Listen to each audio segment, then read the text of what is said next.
जनाब मोहतरम वजीर आजम राजा फारूक हैदर साहब, मेरे बहुत ही प्यारे और अजीज भाई मुश्ताक मिन्हास साहब, तारिक फारूक साहब, चौधरी अजीज साहब, चेयरमैन पाकिस्तान मुस्लिम लीग नून जनाब राजा जफरुल हक साहब, सेक्रेटरी जनरल जनाब एहसन इकबाल साहब, मुस्लिम लीग नून यूथ विंग, MSF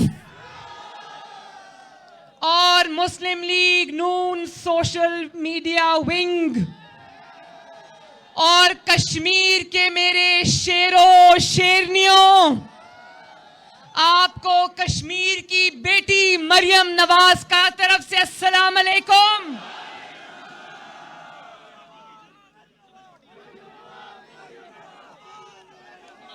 मैं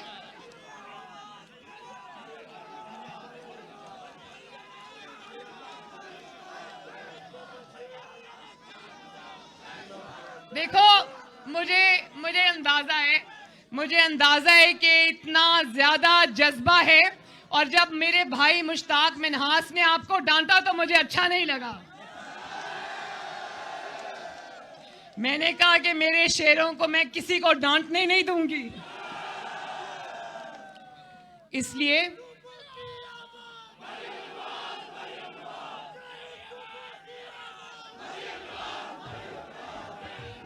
हूँ दलेरों की, मैं बहन हूँ इन शेरों की, मैं शेर नशीर की बेटी हूँ, ऐसे दलेर की बेटी हूँ। दुश्मन की खाम ख्याली है, मैं वालिद की कमजोरी हूँ, ऐसा ये बात जरूरी नहीं, मैं वालिद की कमजोरी नहीं। वो घर में मेरे वालिद है, तहरीक में मेरे कायद है, आवाज उठाने निकली हूँ, मिल्लत जगाने निकली हूँ, मुहातिब हूँ गद्दारों से, तहरीक चलाने निकली हूँ, मिलके नारा। एक ये जो तराने में मैंने बात तो अभी कुछ और करनी थी, वो मैं करती हूँ, लेकिन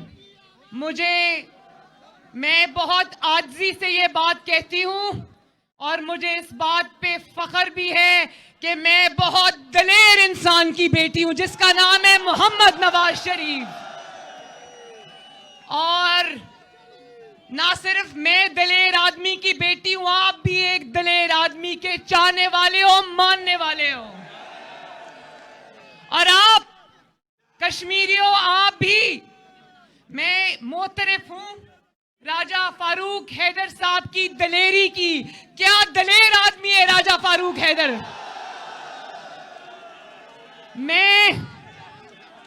मैं नवाज शरीफ से भी दलेरी सीखती हूं, और मैं राजा फारूक हैदर से भी दलेरी सीखती हूं। जहां जहां मुस्लिम लीग नून की हुकूमत है, चाहे वो गिलगित बल्तिस्तान हो, वहां पर भी हुकूमत थी ना, और अब यहां आजाद कश्मीर में भी हुकूमत है। दोनों जो गिलगित बल्तिस्तान के थे उन्होंने, और इन्होंने भी, राजा फारूक हैदर साहब ने भी सिलेक्टेड के आगे सर झुकाने से इनकार कर दिया। और ना नवाज शरीफ के नजरिए से पीछे हटे, ना उसकी तस्वीर उतारी कश्मीर से। जिंदाबाद। आज मैं आजाद कश्मीर के अपने भाइयों के लिए, बहनों के लिए, बुजुर्गों के लिए, बेटों के लिए, बेटियों के लिए मोहम्मद नवाज शरीफ का मोहब्बत भरा सलाम लेकर आई हूं। और इंशाअल्लाह, वैसे ये तो बताओ, ये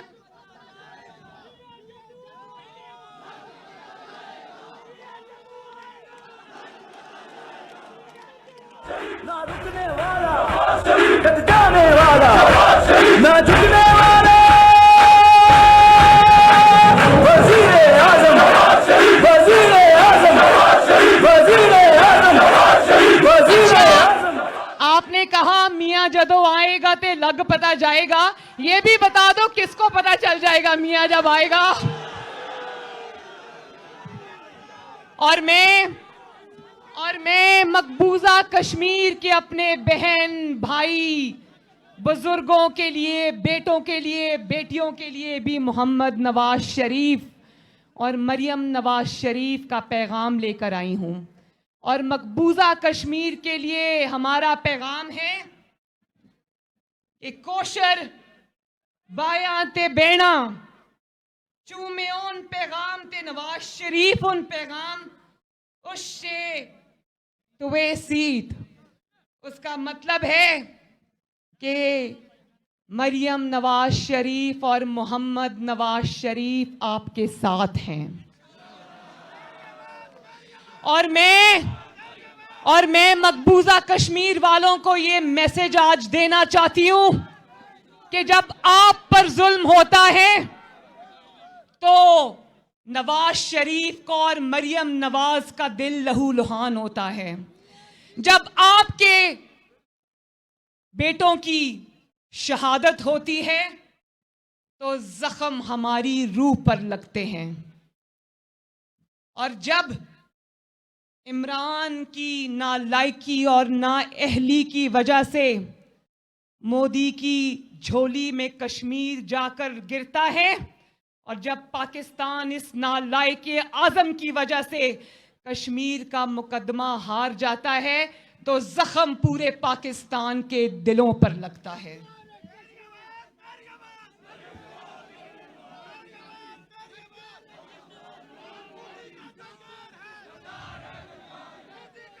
देखो, ये नारे से मुझे याद आया कि नवाज शरीफ को कहता था मोदी का यार, लेकिन मोदी की झोली में कश्मीर का मुकदमा कौन हार के आया? कौन हार के आया? देखो, बात सुनो कश्मीरी भाइयों, बात यह है कि जब एक कमजोर वजीर आजम आता है पाकिस्तान के अंदर, जो अवाम की ताकत से नहीं आता, जो आपके वोट से नहीं आता, और जब एक कमजोर हुकूमत होती है तो भारत जैसा दुश्मन पाकिस्तान पे वार करता है। और उसने पाकिस्तान की शहरत पर वार किया और कामयाब हुआ। और जब पाकिस्तान में आपके वोटों से आने वाला अवामी वजीर आजम नवाज शरीफ की हुकूमत होती है तो मोदी जैसा खुद चलकर पाकिस्तान आता है। ये है फर्क अवामी वजीर आजम का और जाली वजीर आजम का। इसीलिए कहते हैं कि वोट को इज्जत देना बहुत जरूरी है। जब वोट को इज्जत नहीं मिलती तो पाकिस्तान की शहरत पर वार। दुनिया को बताना चाहता हूँ, काजी को सुनाना चाहता हूँ, काजी को सुनाना चाहता हूँ, एक नारा लगाना चाहता हूँ, वोट को इज्जत दो, वोट को इज्जत दो, वोट को इज्जत दो। और आप जानते हो, मुझे कश्मीर, मैं हूं कश्मीर की बेटी, मेरी रगों के अंदर नवाज शरीफ और कश्मीर का खून है, इसलिए मुझे कश्मीर से खास मोहब्बत है। लेकिन मैं एक बात बताऊं, मुझे कश्मीर से उस दिन और भी ज्यादा मोहब्बत हो गई थी जिस दिन मैं कश्मीर आई थी। मोहम्मद नवाज शरीफ के साथ हमारा जलसा था, तो उस दिन मुजफ्फराबाद में, बिल्कुल, तो उस दिन मैंने, क्योंकि ज़रा टाइम लेट हो गया था और मैंने मेरी स्पीच जो है मैंने खुद कहा कि मैं नहीं करती, लेकिन वहाँ पर मौजूद कश्मीरियों ने इतनी ज़ोर से मेरा नाम लिया कि मियाँ साहब ने कहा कि मरियम आओ और स्पीच करो।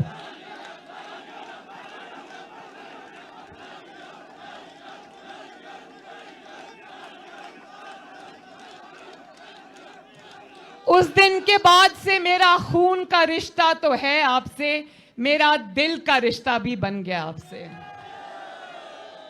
और फिर वो अफसोसनाक जो वाकया हुआ था जब कश्मीर का मुकदमा ये नालायक इमरान खान हार आया था, तो आपको याद है कि मैंने कश्मीर आना था आपके पास पिछले साल, याद है ना आपको? जहां राजा फारूक हैदर साहब ने फिर मेरी कुर्सी पर मेरी तस्वीर रखी थी। मुझे याद है कि 2 दिन बाद मैंने आपके पास आना था और मैं मियाँ साहब को मिलने कोट लखपत जेल गई थी। तो ये इमरान खान उस वक्त इतना डर गया था कि मरियम कश्मीर जा रही है, कश्मीरियों के पास जा रही है और वहां पर मेरी नालायकी और नाअहली को एक्सपोज करेगी, तो इसने 2 दिन पहले मेरे बाप के सामने से मुझे गिरफ्तार कर लिया। तो वो मुकदमा, वो इन्वेस्टिगेशन जिस पर मुझे गिरफ्तार किया गया था, क्या कश्मीरियों आप जानते हो कि वो रेफरेंस आज तक मुझ पर नहीं बना। तो अब मुझे समझ आई कि मुझे गिरफ्तार इसलिए किया गया था कि मैं कश्मीर जाकर इसकी नालायकी और इसकी नाअहली पूरी दुनिया को दिखाऊंगी।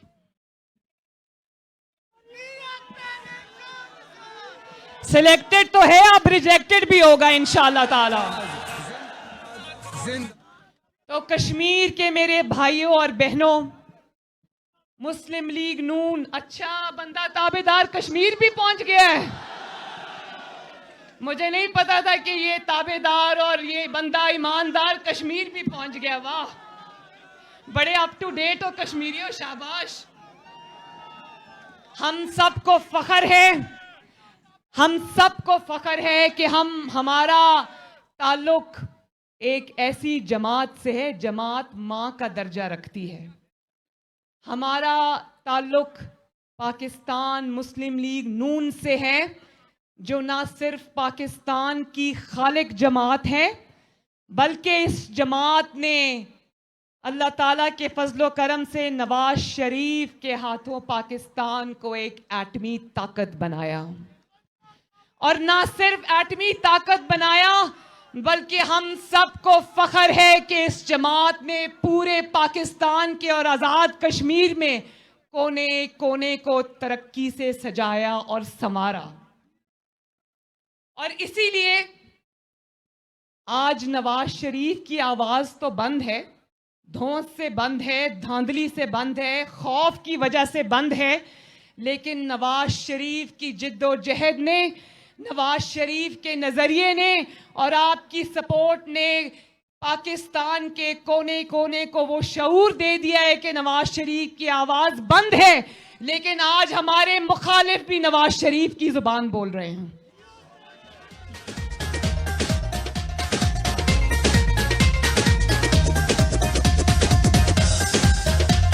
बात यह है कि सिर्फ नजरिया नहीं है नवाज शरीफ, क्योंकि सिर्फ नजरिया अवाम का पेट नहीं भर सकता। नवाज शरीफ की आवाज आज पाकिस्तान में इसलिए गूंज रही है, और आप ये कह रहे हो ना कि नवाज शरीफ की जरूरत है पाकिस्तान को, तो पाकिस्तान को नवाज शरीफ की जरूरत इसलिए है कि उस नजरिए के पीछे नवाज शरीफ की इतनी बड़ी खिदमत की दास्तान है।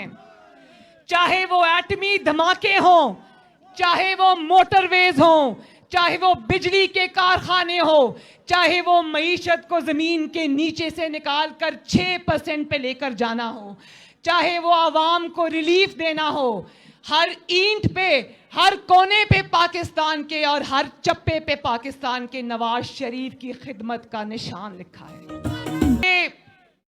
भाइयों, बहनों, बुजुर्गों, बहनें वो बैठी हैं मेरी, यही वजह है कि नवाज शरीफ पर इन्होंने क्या क्या इल्ज़ाम नहीं लगाए। नवाज शरीफ पर इन्होंने रियासती दहशतगर्दी का क्या क्या हरबा नहीं आजमाया। एक ऐसे इंसान को जिसने पाकिस्तान की पाई पाई को अपनी अमानत समझा, उस पर इसने करप्शन का इल्ज़ाम लगाया, उस पर इसने गद्दारी का इल्ज़ाम लगाया, उस पर इसने मजहबी अल्लाह और रसूल सल्लल्लाहु अलैहि वसल्लम से मोहब्बत करने वाले नवाज शरीफ को पर इसने मजहबी फतवे लगवाए। लेकिन पाकिस्तान में आज किसी ने उन इल्ज़ामात को नहीं माना, उठाकर रद्दी की टोकरी में फेंक दिया। और आज कुदरत का इंतकाम देखो। नवाज शरीफ ने कहा था ना कि मैं अपना मामला अल्लाह ताला पे छोड़ता हूं, कहा था ना नवाज शरीफ ने, मेरे भाइयों, नवाज शरीफ ने अपना मामला अल्लाह ताला पे छोड़ा और अल्लाह ताला ने आज इनको वो दिन दिखाया कि जो नवाज शरीफ पर ये इल्ज़ाम लगाते थे, आज नवाज शरीफ पर तो एक भी इल्ज़ाम साबित नहीं हुआ, लेकिन इन पर ना सिर्फ वो एक एक इल्ज़ाम साबित हो रहा है, बल्कि ये हर उस जुर्म के मुर्तकिब हो रहे हैं। हर जुर्म इन पर साबित हो गया जिसका कभी इन्होंने नवाज शरीफ पर इल्जाम लगाया था। जो अपना मामला अल्लाह ताला पे छोड़ देता है, अल्लाह ताला उसको सुरखरू करता है। और आज जो जो इल्जाम इसने नवाज शरीफ पर लगाए थे, नवाज शरीफ को अल्लाह ताला सच्चा साबित कर रहा है। और एक एक बात पर ये सिलेक्टेड इमरान खान और इसके सिलेक्टर्स नामोशी, नाकामी और शर्मिंदगी का सामना कर रहे हैं। नवाज शरीफ का बयानिया क्या है?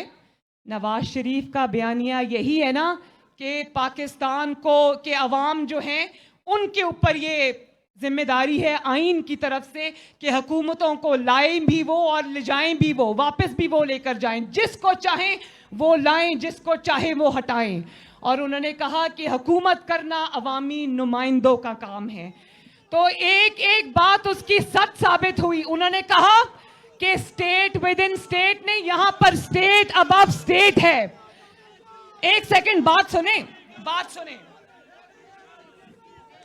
एक मिनट। उन्होंने कहा ना कि स्टेट अबव स्टेट है, तो कराची में जब मेरे कमरे पर हमला हुआ और आईजी को अगवा कर लिया और पूरी पुलिस फोर्स छुट्टी पर चली गई, तो क्या साबित हुआ उससे? ये जो इमरान खान है ये घर में बैठा था, इसको पता ही नहीं था वहां क्या हुआ है। इसको पता ही नहीं था वहां क्या हुआ है। इसकी हुकूमत में इसको सिर्फ एक डमी बिठा के बना के कुर्सी पे बिठाया, ये नहीं जानता था कि कराची में क्या हुआ है। उन्होंने इससे पूछना भी मुनासिब नहीं समझा। तो नवाज शरीफ की स्टेट अबव स्टेट की बात तो नवाज शरीफ के मुखालिफों ने खुद ही साबित कर दी कि नवाज शरीफ सच कह रहा है। फिर जब नवाज शरीफ ये कहता है कि अवामी वजीर आजम जब पॉपुलर हो जाता है, जब मकबूल हो जाता है, उसके पीछे पूरा पाकिस्तान और कश्मीर खड़ा होता है, तो और वो खिदमत करता है और अगला इलेक्शन भी जीत रहा होता है, तो इनसे बर्दाश्त नहीं होता। ये फिर पैनामा की रट लगाते हैं और उसमें से क्या निकलता है? शर्म करो, एक इलेक्टेड प्राइम मिनिस्टर को इकामा जैसी मुज़हिका खेज इल्जाम पे तुम घर भेजते हो, शर्म करो। तो जब नवाज शरीफ ने कहा कि इनसे मकबूल और खिदमत करने वाला वजीर आजम बर्दाश्त नहीं होता, तो जब उसको इकामा पर JIT जाली JIT बनाकर, सिलेक्टेड JIT बनाकर घर भेजा, तो क्या नवाज शरीफ का ये इल्जाम साबित नहीं किया कुदरत ने? किया या नहीं किया? उसके बाद नवाज शरीफ का झूठा मुकदमा जब नैब की अदालत में चलता है, तो वहां पर नैब के जो जज हैं वो एक अल्लाह को प्यारा हो गया, अरशद मलिक, मैं क्या कहूं उसको, वो घर आकर नवाज शरीफ से माफी मांग कर जाता है और कहता है, मियां साहब अल्लाह के लिए मुझे माफ कर दो। उसने कहा कि अल्लाह के लिए मुझे माफ कर दो, मैंने तुम्हें झूठी सजा दी थी और मुझे आज रातों को नींद नहीं आती। उसने कहा वो सिटिंग जज था, सिटिंग जज, वो इतना बड़ा रिस्क लेकर आया, उसको शायद किसी ने दिल में ये डाल दिया था कि उसको नहीं पता था कि उसकी मौत इंतजार कर रही है, लेकिन वो मियां नवाज शरीफ से माफी मांग कर गया और कह कर गया कि नवाज शरीफ, मैंने तुम्हारी और तुम्हारी बेटी के साथ ज्यादती की थी, मुझे माफ कर देना। तो जब अरशद मलिक की वीडियो आवाम के सामने आती है, तो जब नवाज शरीफ कहता है कि यहाँ पर इंसाफ नहीं हो रहा और अदालतों को इन्होंने जेर असर रखा हुआ और दबाव में रखा हुआ, तो क्या कुदरत ने नवाज शरीफ के इस इल्जाम को सच्चा साबित नहीं किया? और जब नवाज शरीफ ने कहा था कि इमरान खान तुम्हारा काम है क्रिकेट खेलना, जाओ और क्रिकेट खेलो, क्या कुदरत ने आज इमरान खान की जुबान से ये इतराफ करके नवाज शरीफ को सच्चा साबित किया या नहीं किया? नवाज शरीफ ने कहा था कि तुम्हारा मुकाबला नवाज शरीफ से नहीं है, मेरा मुकाबला भी तुमसे नहीं है, मेरा मुकाबला तुम्हारे बड़ों से है। तो क्या आज कुदरत ने नवाज शरीफ की बात को सच्चा साबित किया या नहीं किया? और जब नवाज शरीफ ने कहा था कि बच्चे हुकूमतें चलाना तुम्हारा काम नहीं है, तुम्हें नहीं आता, तुमसे नहीं होगा। इतना तरद्दद और तशद्दुद मत करो, इतना अपने छोटे से दिमाग पे जोर ना डालो, जाओ जाके क्रिकेट खेलो। तो आज जब 2.5-3 साल बाद अवाम के सामने कमाल डिटाई से खड़ा होकर ये कहता है कि तैयारी के बगैर मुझे लाया गया और मुझे कोई काम करना नहीं आता, मुझे फिगर्स की समझ नहीं आती, मुझे ये पता नहीं है कि गर्दिशी कर्जा किसको कहते हैं, मुझे गलत फिगर्स बताई गई। और जब तुम्हें यही पता नहीं है कि गलत फिगर्स बताई जा रही हैं तो तुम 22 करोड़ अवाम की जिंदगियों से क्यों खेल रहे हो? और खुद अपने मुंह से इतराफ कर रहे कि मैं नालायक हूं, ना अहल हूं, मेरे लाने वालों ने पाकिस्तान के साथ जुल्म किया है। तो क्या नवाज शरीफ की 4 साल पहले कही हुई बात को अल्लाह ताला ने सच साबित किया या नहीं किया? मान गए? वज़ीर आज़म, वज़ीर आज़म, वज़ीर आज़म, वज़ीर आज़म, वज़ीर आज़म, वज़ीर आज़म। और फिर जब नवाज शरीफ ने कहा कि मेरे साथ फाउल प्ले किया गया, फाउल प्ले जानते हो ना, कि मेरे साथ बहुत बड़ी चीटिंग की गई है, मुझे जो सज़ा दी गई है, मेरी बेटी को जिस तरह सज़ा दी गई है, तो जब ये जस्टिस शौकत अजीज़ सदीकी ने इतराफ़ किया कि जब मैं मरियम नवाज शरीफ और नवाज शरीफ के मुकदमे में बैठने लगा था, जो मेरी बेल का और मियाँ साहब की बेल का मुकदमा जब हम अडयाला जेल में थे, तो एक सरकारी अफसर ने यूनिफॉर्म के अंदर आकर उसको कहा कि तुम बेंच पे मत बैठना, और अगर बेंच पे बैठोगे तो नवाज शरीफ और मरियम नवाज को बेल ना देना, वरना हमारी 2 साल की मेहनत बर्बाद हो जाएगी। जरा बताओ, याद है ना उन्होंने किसका नाम लिया था? एक सेकेंड, आपने कहा या अल्लाह या रसूल नवाज शरीफ बेकसूर, तो आपको मुबारक हो, अल्लाह ताला ने नवाज शरीफ को बेकसूर साबित कर दिया। वज़ीर आज़म है शेर दलेर, एक बारी फिर बहनों की इज्जत, हर माँ का बेटा। और आपको याद है ना फैजाबाद में नवाज शरीफ की और मुस्लिम लीग नून की हुकूमत में यहाँ फैजाबाद में धरना हुआ था, याद है ना?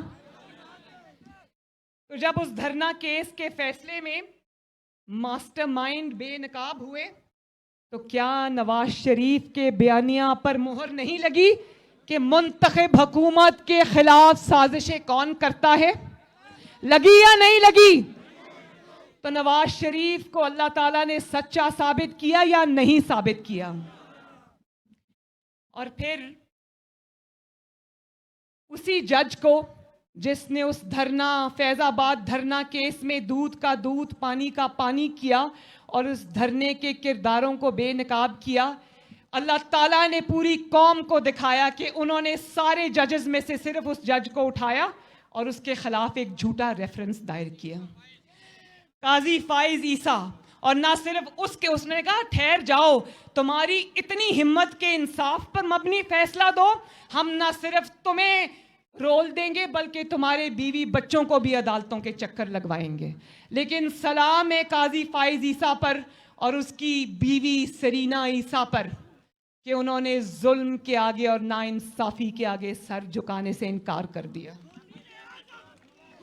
इसीलिए मैं कहती हूं, कल हमारी मीटिंग थी, एहसन इकबाल साहब यहां बैठे हैं, कल हमारी मीटिंग थी एहसन इकबाल साहब के घर में, पाकिस्तान मुस्लिम लीग नून की एक गैर रस्मी सा इजलास था, हम इनके घर में मौजूद थे और ख्वाजा आसिफ साहब मुझे कह कर निकले कि बेटा मेरी रिकॉर्डिंग है किसी टॉक शो की, तो मैं इजाज़त चाहता हूँ। हम सब ने उनको खुदाफिज किया। 5 मिनट बाद खबर आ गई कि नायब ने गली के मोड़ से उनको गिरफ्तार कर लिया। और अगर तुम ये समझते हो कि मुस्लिम लीग नून के शेर इन छोटी हरकतों से डर जाएंगे तो सुन लो, बल्कि कान खोल के सुन लो इमरान खान और जो भी इसमें शामिल है, तुम्हारा हर जुल्म पहले से बढ़कर मुझे तकवीयत देता है अल्हम्दुलिल्लाह। जितना तुम खौफ की भी पहले दफा जब मैं जेल गई थी, मुझे तब भी अल्लाह के फजलो करम से खौफ नहीं था। मैं अपनी मरती हुई माँ को छोड़ के आई थी, इसलिए कि एक तो मैं अपने बाप को अकेला ना छोड़ूं। मेरा बाप इस वक्त 70 साल का है और बीमार था। मुझे था कि मैं जेल में दूर सही, लेकिन मुझे ये तसल्ली होगी कि मेरा बाप मेरे साथ है। और फिर मुझे ये था कि मेरे पे झूठा इल्ज़ाम लगाए। आज अगर मैं नहीं गई तो शायद सारी उम्र लोग सोचेंगे कि इस इल्ज़ाम में कोई सच्चाई थी। मैं जाऊंगी, जबर है, जुल्म है, ज्यादती है, नाइंसाफी है, मैं इंशाअल्लाह डट के उसका मुकाबला करूंगी। और अल्लाह ताला ने मुझे हिम्मत दी और अल्हम्दुलिल्लाह मैंने डट के इनका मुकाबला किया। मैंने नवाज शरीफ ने और मरियम नवाज शरीफ ने और पाकिस्तान मुस्लिम लीग नून के तमाम लीडरान ने और पाकिस्तान मुस्लिम लीग नून के तमाम वर्करों ने जुल्म के आगे सर झुकाने से इनकार कर दिया। सुबह जब ख्वाजा आसिफ साहब को पेश किया गया अदालत में, तो मैंने जो उनको मिलने गए थे एहसन इकबाल साहब और मरियम औरंगजेब साहिबा, मैंने उनसे पूछा कि ख्वाजा साहब कैसे थे, कैसा मोराल था उनका। तो मरियम ने कहा कि मैंने कभी इतना अच्छा मोराल उनका नहीं देखा।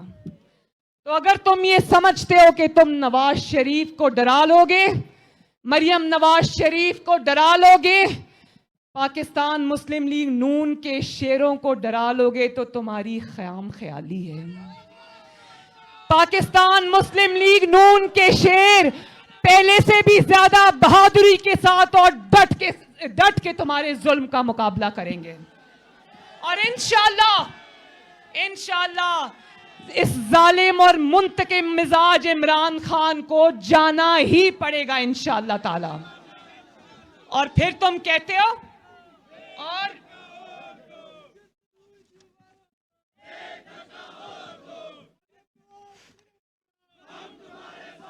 और फिर तुम्हारी इतनी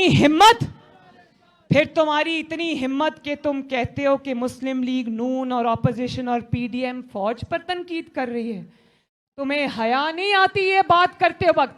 मैं ये बात बता दूं कि जब मुस्लिम लीग नून की और नवाज शरीफ की हुकूमत आई, पूरी पाकिस्तानी कौम, कोई भी इशू होता, चाहे वो ज़रबे अज़्ब हो या रद्दुल फसाद हो या पाकिस्तान की जो अफवाज पाकिस्तान है उनके बजट में इजाफा करना हो या JF थंडर 17 बनाना हो या मोटरवे पर जंगी जहाज उतारने हो, या फौज की तनख्वाहें बढ़ानी हो, नवाज शरीफ एटम बम बनाना हो और चलाना हो, नवाज शरीफ की क़यादत में पूरी पाकिस्तान की कौम फौज के पीछे खड़ी हुई नजर आई।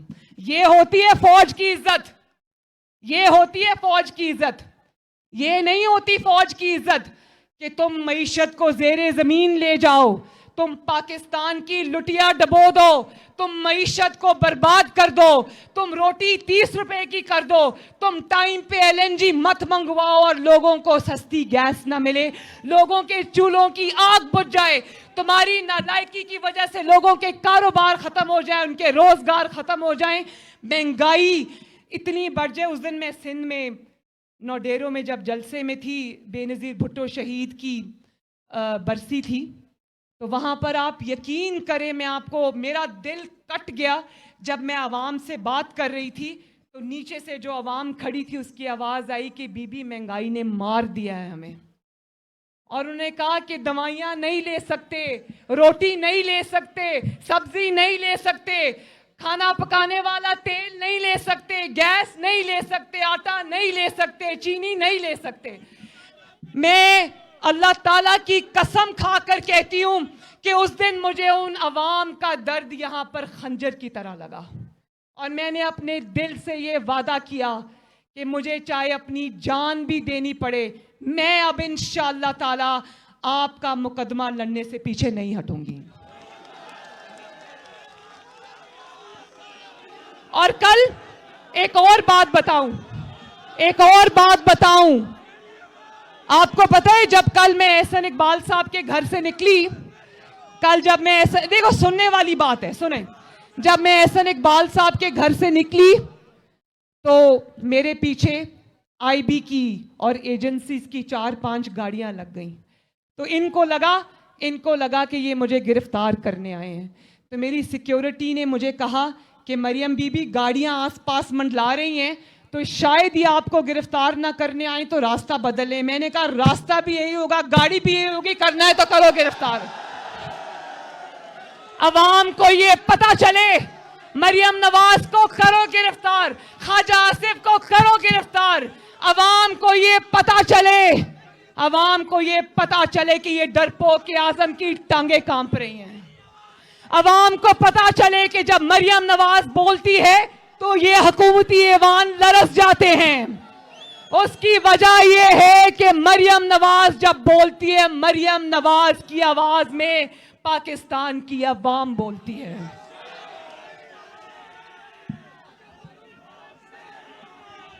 और फिर एक मिनट, और एक और बड़ी ध्यान से सुनने वाली बात है। कहता है कि अपने तर्जुमानों का इजलास, हम इसको कहते हैं अवाम, ये कहता है नहीं फौज। हम इसको कहते हैं महंगाई, ये कहता है एक पेज। तो मैं एक बात बताऊं, ये महंगाई पे अपने तर्जुमानों का इजलास नहीं बुलाता। ये LNG की जो इन्होंने बर्बादी की है उस पर तर्जुमानों का इजलास नहीं बुलाता। ये इजलास बुलाता है तो ये कहने के कि जितना डट के झूठ बोल सकते हो बोलो। लेकिन तुम आज तर्जुमानों की फौज, जफर मौज, मरियम नवाज एक स्पीच करती है तो 48 आवर्स 48 घंटे इनकी दौड़ें लगी रहती हैं। तो मेरी बात सुनो कि तुम टीवी पर ये कहोगे टीवी पर कि बहुत अच्छे हालात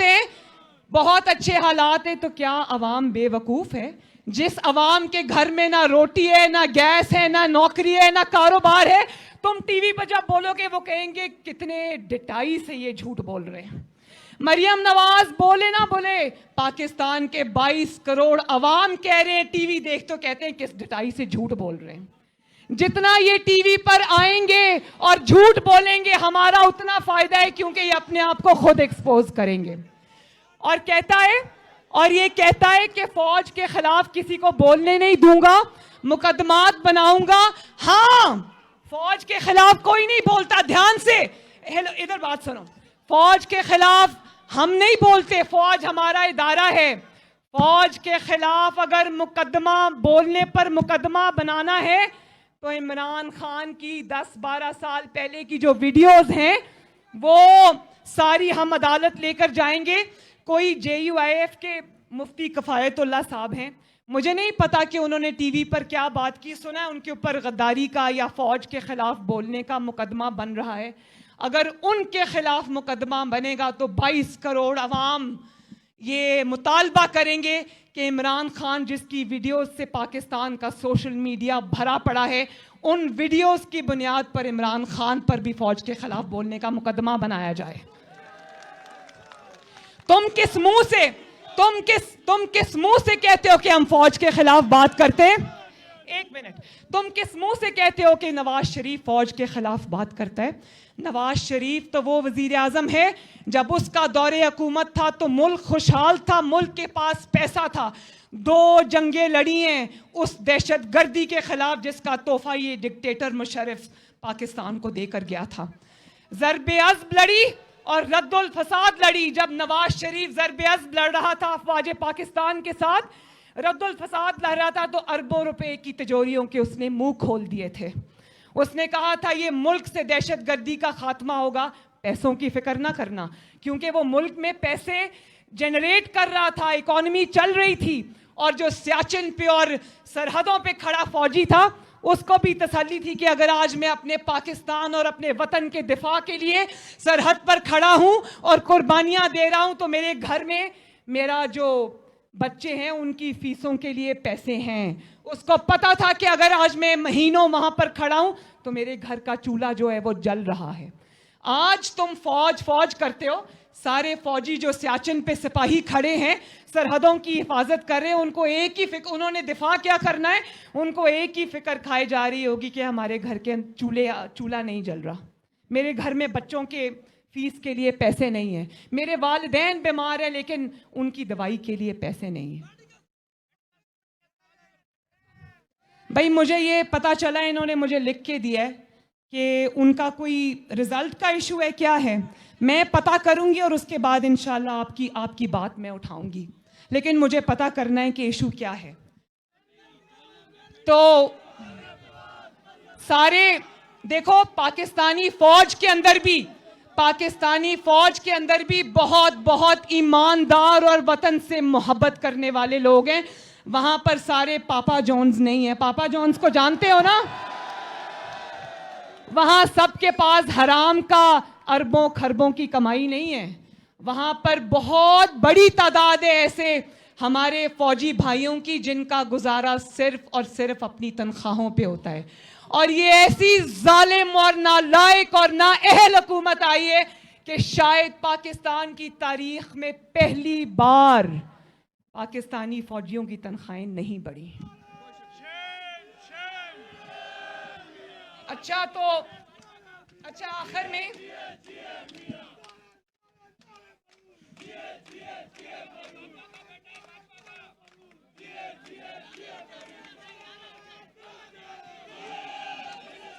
अच्छा आखिर में मैं कश्मीरी भाइयों को, अपने आज़ाद कश्मीर के भाइयों को और आज़ाद कश्मीर की मुस्लिम लीग नून को सलाम पेश करना चाहती हूँ कि आपने नवाज शरीफ के नज़रिए का, अपनी जमात का झंडा और परचम सरनगून नहीं होने दिया। मैं ये भी जानती हूं कि 5 साल हुकूमत में रहने के बाद, एक सेकेंड, 5 साल हुकूमत में रहने के बाद अवाम और वर्कर नाराज हो जाता है। तो मेरी पाकिस्तान मुस्लिम लीग नून कश्मीर से ये गुजारिश होगी कि वर्कर्स की और कारकुनों के सारे जो प्रॉब्लम्स हैं, इश्यूज हैं, उनको हल किया जाए। कारकुन को इज्जत दी जाए, कारकुन को एहतराम दिया जाए और